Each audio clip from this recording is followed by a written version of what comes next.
The galaxy was quiet for 3,000 years. Admiral Yuri remembered the old stories.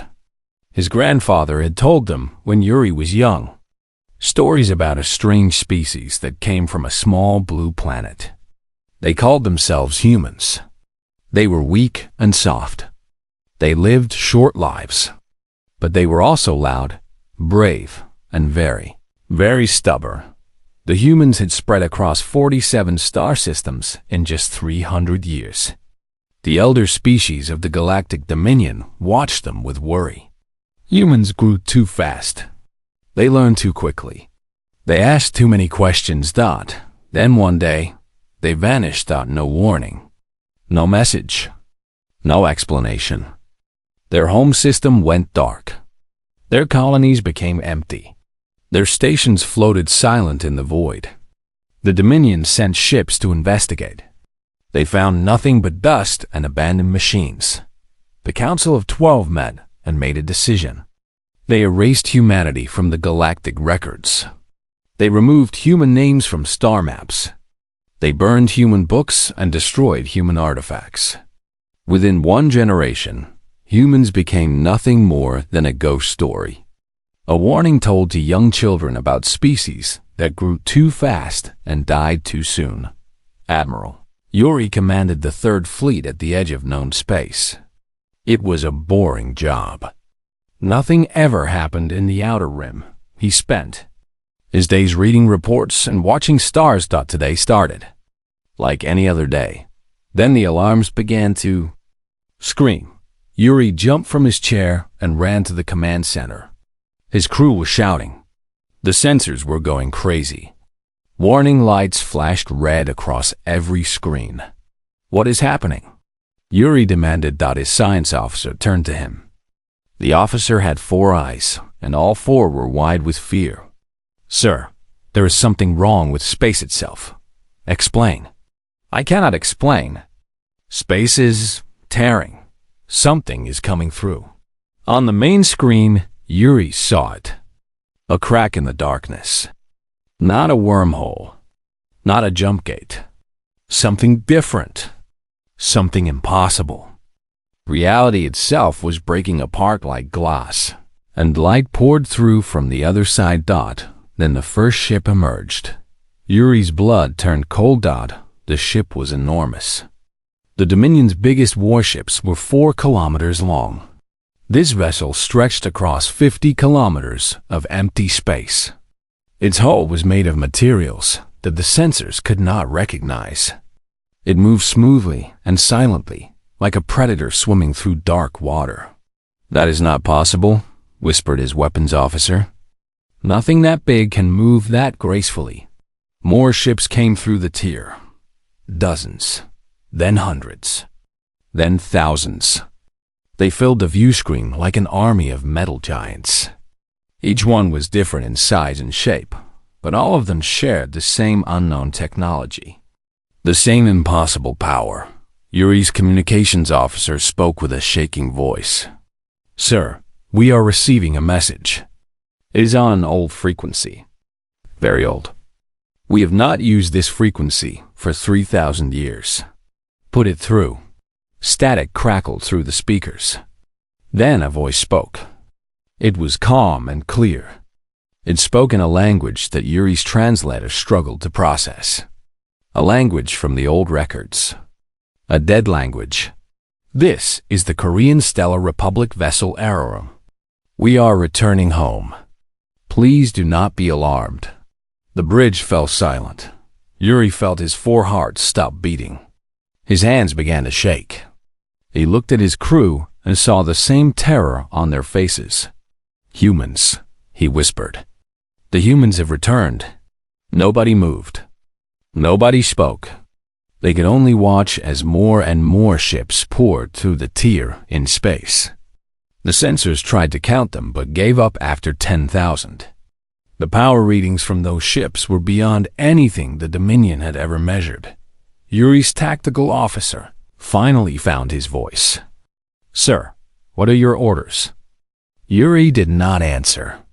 He was thinking about his grandfather's stories. about how the elder species had celebrated when the humans disappeared, about how the Dominion had laughed and called it justice, about how they had said the galaxy was better without the human plague. Now the plague had returned, and it had become something else. "Sir?" the tactical officer asked again. "Should we attack?" Yuri almost laughed. Attack? With what? His fleet had 50 ships. The humans had 10,000. His weapons used plasma and missiles. The human ships glowed with energy that his scientists could not name. "No," Yuri said quietly. "We do not attack. We watch. We wait. And we pray to whatever gods still listen that they are not here for revenge." On the view screen, the lead ship turned toward them. It did not fire. It did not threaten. It simply watched, as if studying an insect. Then another message came through. "Admiral of the Dominion Fleet, we see you. We remember your kind. We remember everything. But we are not here to fight. We are here to reclaim what was ours. Stand aside, and you will not be harmed. Block our path, and you will learn what 3,000 years of evolution has created." The message ended. Yuri looked at his crew. He saw young officers who had never known war. He saw old veterans who remembered ancient battles. All of them were terrified. "Open a channel to Dominion Command," Yuri ordered. "Tell them the humans have returned. Tell them they have an armada beyond counting. Tell them—" He paused and looked at the endless fleet on his screen. "Tell them the galaxy has changed forever." The communications officer nodded and began transmitting. But Yuri knew it was already too late for warnings. The humans had spent 3,000 years preparing for this moment. They had planned every detail. They had built their ships and trained their soldiers, and waited for the perfect time. Now they were home, and nothing would ever be the same. High Commander Nara stood on the observation deck of the Araring and watched the alien fleet run away. She was 800 years old. By human standards, she was still young. Her hair was black and long. Her eyes were dark and calm. She had never seen alien life before today. For her entire existence, humans had lived alone in their own private universe. "They are scared," said Captain Doan. He stood beside her, his hands behind his back. He was older than Nara, almost 2,000 years old. His face was lined with the wisdom of centuries. "I cannot blame them." "No," Nara agreed. "I cannot blame them either. We left as children. We return as something they cannot understand." She thought about the history. Every human child learned the story of the Great Departure. 3,000 years ago, human scientists had discovered something terrible. A gamma ray burst was coming. A wave of deadly radiation that would kill every living thing in human space. There was no way to stop it. No way to survive it. No way to escape it. The humans had begged the elder species for help. They had asked for ships, for shelter, for any small kindness that might save a few lives. The elder species had refused. Some had simply ignored the human pleas.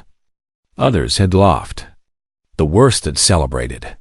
They had called humans a plague, a disease, a mistake that the universe was finally correcting. They had broadcast messages of joy when they thought humanity would die. But humans did not die. Humans survived. That was what humans did. The greatest scientists of Earth had created Project Exodus. They built a machine that could tear open a hole in reality. Not a wormhole to another place. Something stranger. A doorway to a pocket dimension. A small universe inside the larger universe. A place where humans could hide and grow and wait. 50 billion humans stepped through that doorway. They took their cities and their ships and their dreams. They sealed the door behind them and let the galaxy believe they were dead. Inside the pocket dimension, time moved differently. 3,000 years passed in the outer galaxy. But inside the human realm, 50,000 years went by. 50,000 years of growth. 50,000 years of learning. 50,000 years of becoming something new. "Commander," said Lieutenant Hyeri from her station, "the Dominion flagship is sending a message. They demand to know our intentions." Nara smiled. It was not a cruel smile, but it was not a kind one either. "Tell them we intend to reclaim our home. Tell them we remember who helped us in our hour of need." She paused. "Tell them we also remember who celebrated our death." Hyeri nodded and began transmitting. "Captain." Dohan watched the alien ships on the view screen. They were forming a defensive line. Their weapons were charging. Their shields were raised. They looked like children playing at war. "Do you think they will fight?" Dohan asked. "Perhaps," said Nara. "They are proud. They have ruled this galaxy for 3,000 years. They will not give up power easily. And if they fight?" Nara's smile faded. "Then they will learn what 50,000 years has taught us. They will learn that the soft, weak humans they once mocked have become something else entirely." She waved her hand and a holographic display appeared before her. It showed the human fleet in perfect detail. 10,000 warships, each one carrying weapons that could shatter moons. Each one powered by energy sources that the Dominion could not imagine. But that was only the beginning. Behind the fleet, still hidden in the pocket dimension, waited the true power of humanity. Billions of ships, trillions of soldiers, technology that could reshape reality itself. The Dominion thought they were seeing an invasion force. They were only seeing a greeting party. "The alien commander is responding," Hyeri reported. "He asks why we vanished. He asks where we have been." Nara considered the question. How could she explain 50,000 years to beings who had experienced only 3,000? How could she describe a civilization that had grown beyond flesh and blood? How could she tell them about the Long Dark, when humanity had nearly destroyed itself, and the Great Awakening, when they had finally found peace? "Tell him the truth," Nara said finally. "Tell him we left to survive. Tell him we stayed away to grow. Tell him we returned because it was time. And if he asks what we want, tell him we want what was always ours. Our planets, our systems, our place among the stars." Nara turned to face her crew. "But also tell him this. We are not here for conquest. We are not here for revenge. We have grown beyond such things. We are here to take our rightful place. Nothing more. Nothing less." The bridge was quiet for a moment. Then Doan spoke. "Some of them will not accept that. Some of them will remember the old hatred. They will fear us. They will try to destroy us before we become too strong." "I know," said Nara. "And when they try, they will fail. Not because we are cruel. Not because we want blood. But because we have spent 50,000 years preparing for this moment. We have seen the rise and fall of empires within our own realm. We have fought wars that lasted centuries and made peace that lasted millennia. We are not the same species that fled in terror 3,000 years ago." She looked out at the stars. Somewhere beyond those stars was Earth, the birthplace of humanity, the world they had left behind. Soon, she would walk on its soil. Soon, she would breathe its air. Soon, she would stand where her ancestors had stood and know that their sacrifice was not in vain. "We are humanity," Nara said softly. "We are the children of Earth. We are the survivors. And we have finally come home." The fleet moved forward. The Dominion ships scattered before them like leaves in the wind. And in the hearts of every alien who watched, a new fear was born. Not fear of invasion. Not fear of death. But fear of something far worse. Fear of being left behind. Fear of becoming irrelevant. Fear that the universe had new masters now. And it did. The council chamber had never been so loud. 12 species ruled the galactic dominion. 12 ancient civilizations that had divided the stars among themselves like slices of a cake. They had fought each other for territory. They had made alliances and broken them. They had believed with absolute certainty that they were the masters of the universe. Now they were screaming at each other like frightened children. "This is a trick," shouted Delegate Vorix. He was a tall creature with 4 arms and skin like greystone. His species, the hegemony, had been the loudest voices calling for human extinction 3,000 years ago. "The humans are dead. This must be some kind of weapon. An illusion." "The sensors do not lie," replied the elderly delegate from the scholarly communion. Her name was Siren, and she had lived for 600 years. She had studied the old human records when she was young. Now she trembled as she looked at the data on her screen. "These are human ships, human technology, human life signs. They are real, but how?" demanded the High Chancellor. He was made of living crystal, and his body glowed with blue light when he spoke. "They were primitive. They could barely travel between stars." "That was 3,000 years ago," Siren said quietly. "Much can change in 3,000 years." The chamber fell silent. Everyone knew what Siren meant. 3,000 years was a long time for the Dominion species. But their technology had improved slowly. Their ships were better. Their weapons were stronger. But they had not changed much. They had grown comfortable. They had grown lazy. They had stopped reaching for the impossible. What have the humans done in those 3,000 years? The answer came when the human ambassador entered the chamber. Her name was Yunji. She was young by human standards, only 300 years old. She had silver hair that seemed to glow in the light. Her eyes were dark and calm. She wore simple clothes without any weapons or armor. She walked into the center of the chamber like she owned it, because, in a way, she did. "Greetings to the Council of 12, Yunji said. Her voice was soft but clear. It filled the chamber without effort. "I bring words from the Korean Stellar Republic. We thank you for receiving us. You should thank us for not destroying you." Vorix snarled. "How dare you enter our space without permission? How dare you threaten our fleets?" Yunji looked at him. Just looked. And Vorix felt something he had not felt in centuries. He felt small. "We have not threatened anyone," Yunji said calmly. "We have only returned home. Your fleets chose to block our path. We asked them to move. They moved. No threats were made. Your ships number in the thousands." Vorix shouted. "Your weapons make ours look like toys. That is a threat." "No," Yunji replied. "That is simply reality. We are more powerful than you. This is a fact, not a threat. We did not make you weak. We simply made ourselves strong." The High Chancellor raised a crystalline hand for silence. "Ambassador, the Council wishes to know your intentions. Why have you returned? What do you want?" Yunji smiled. It was a gentle smile, but something dangerous lurked behind it.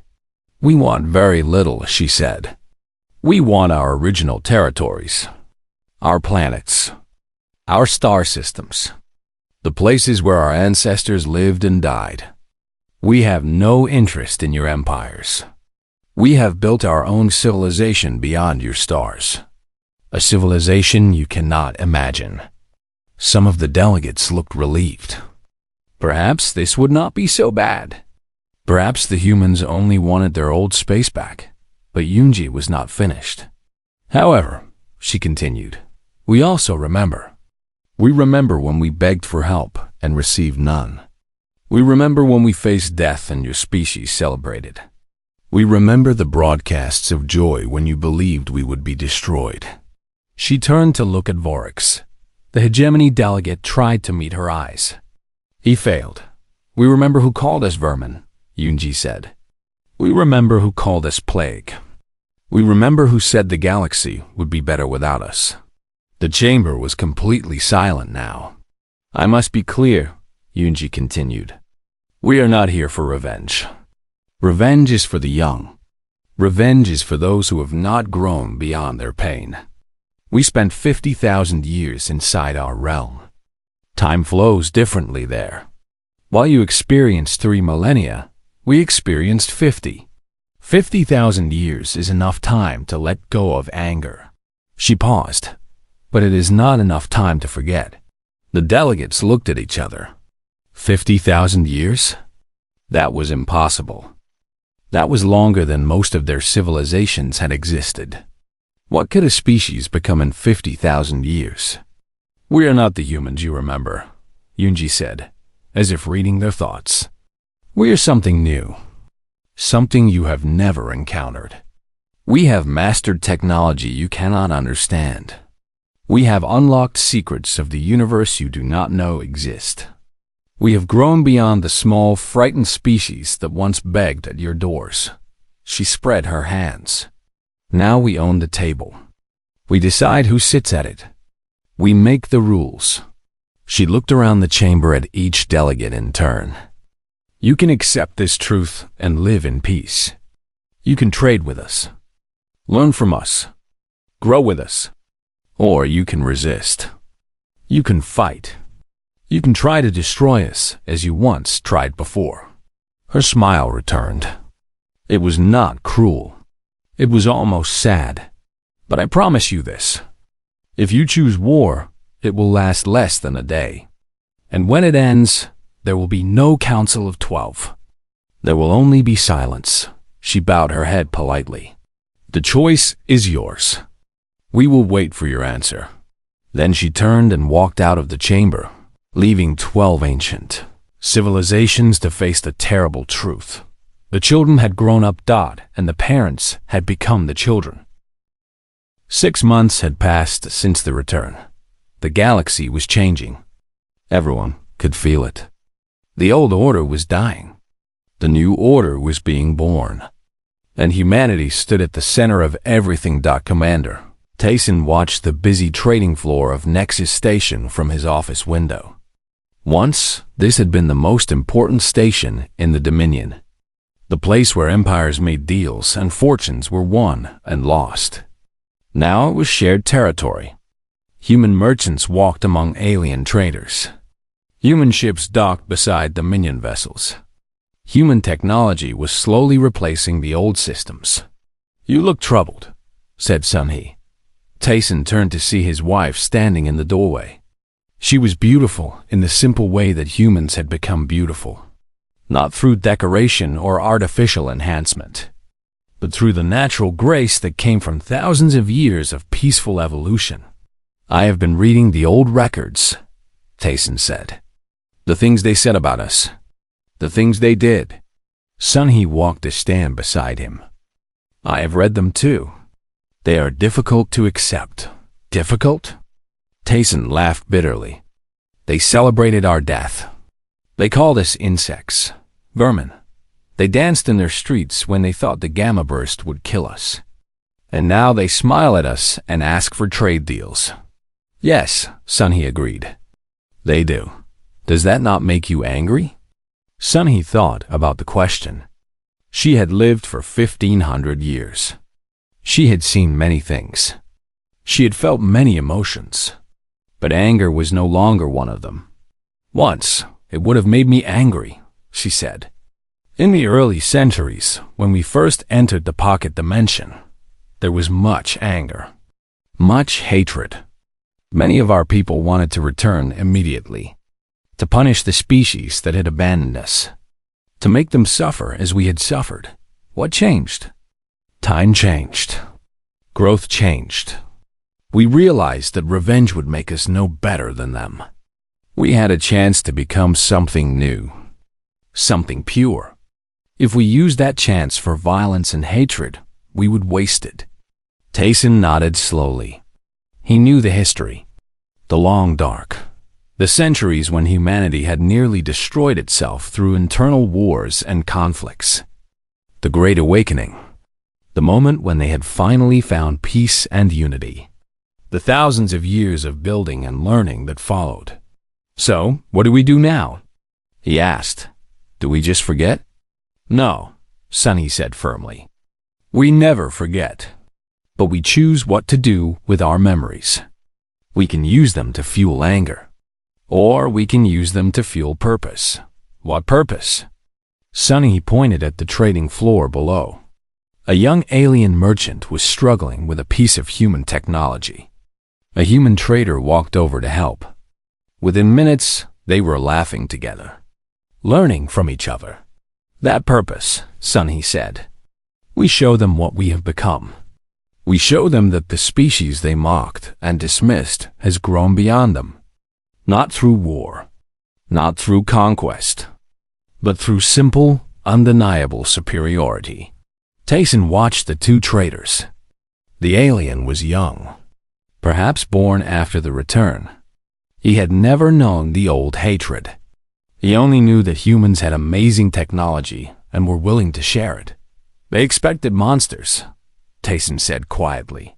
"Yes, they expected us to return with fire and blood. They expected revenge, torture, genocide. That is what they would have done if the situations were reversed. Instead, we give them medicine that cures their diseases, technology that solves their problems, trade that makes them rich." Sunny smiled. "That is the cruelest revenge of all. We force them to accept our help. We force them to admit that we are better. Every time they use our technology, they remember what they said about us.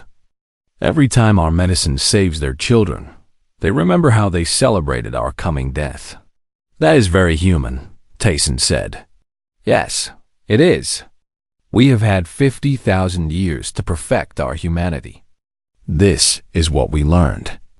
The best way to defeat an enemy is not to kill them. It is to make them realize they were wrong about you. It is to prove, beyond any doubt, that their hatred was built on lies." A message came through on Tayson's communicator. He read it and sighed. "The hegemony delegation is here. They want to discuss the technology transfer agreement. The same hegemony that broadcasts celebrations of our extinction? The very same." Sunny laughed softly. "Then let us go meet them. Let us be polite and professional. Let us give them exactly what they ask for. And let us watch them struggle to accept kindness from the species they once wanted dead." Tayson took his wife's hand.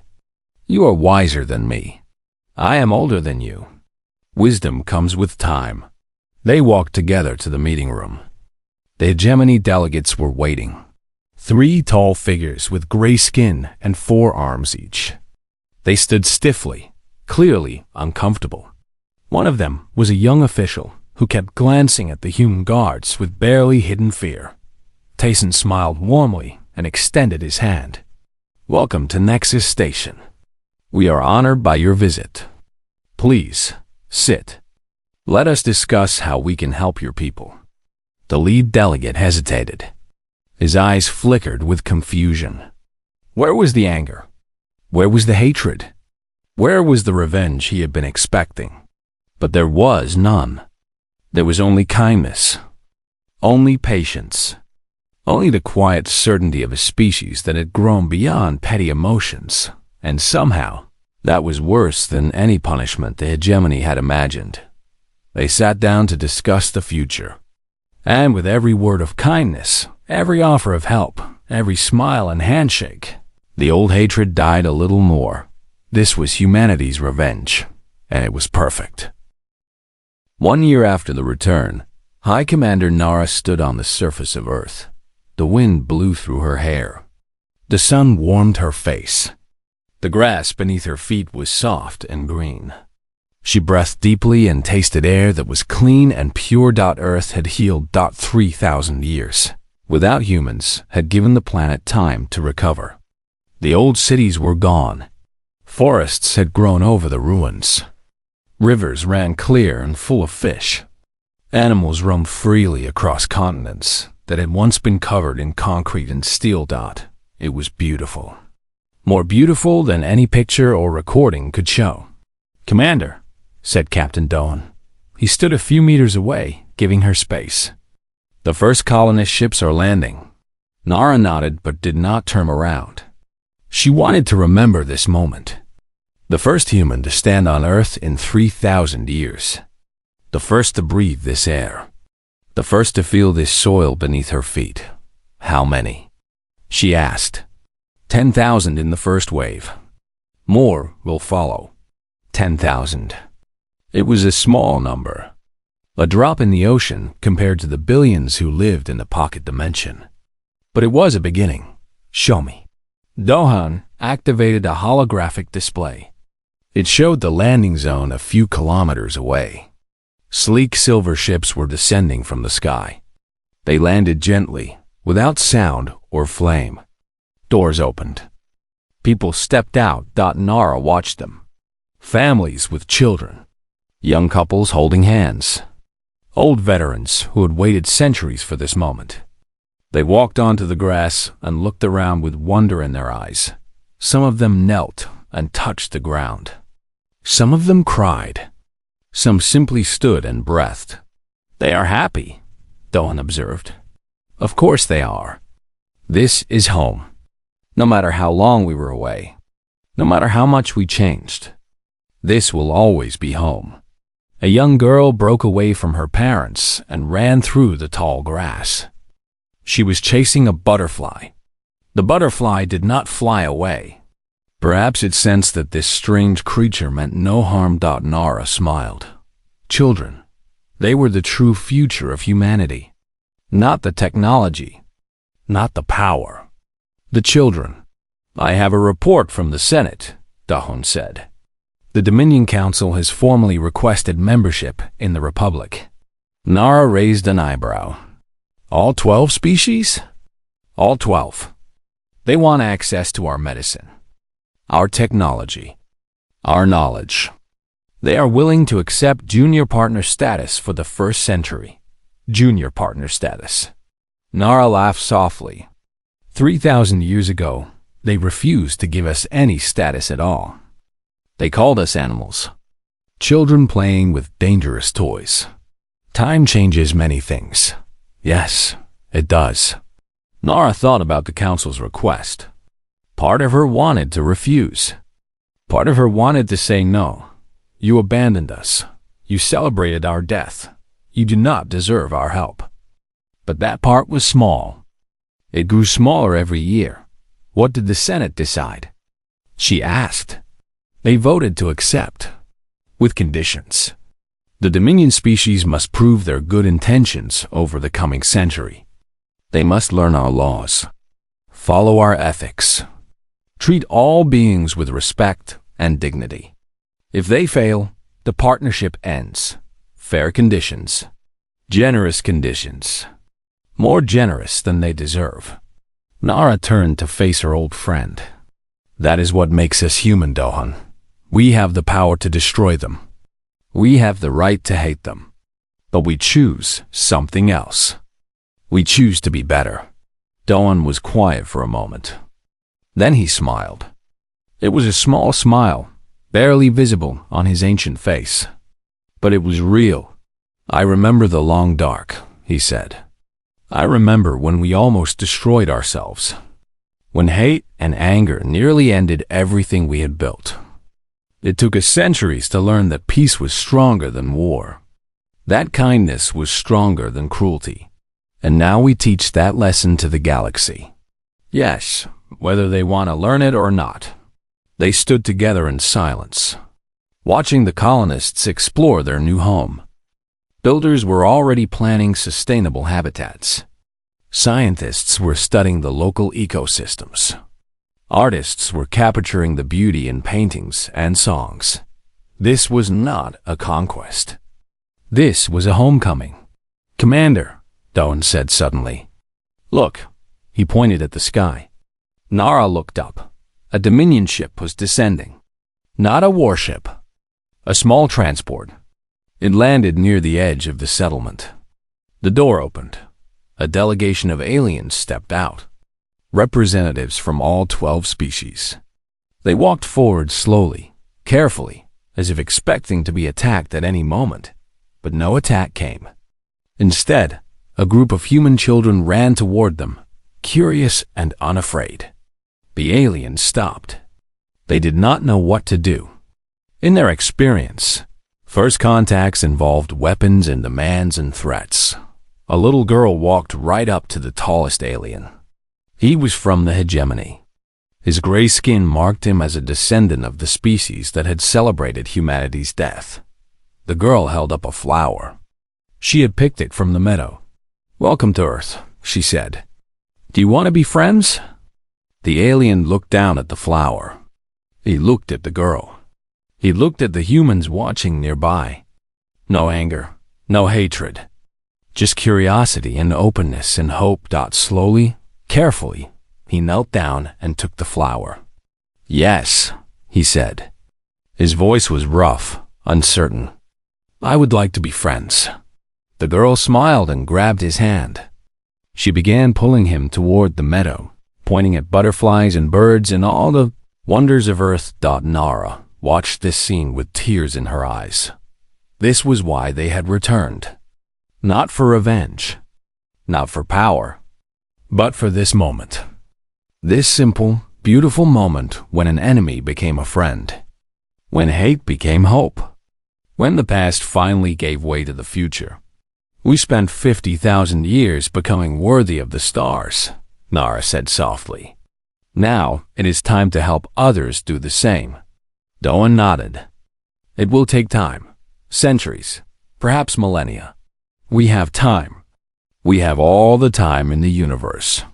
She looked up at the sky, where thousands of human ships waited. Beyond them, in the pocket dimension, billions more humans continued their lives. Building, learning, growing. Humanity had returned. Not as conquerors. Not as victims. But as teachers, and the lesson had only just begun.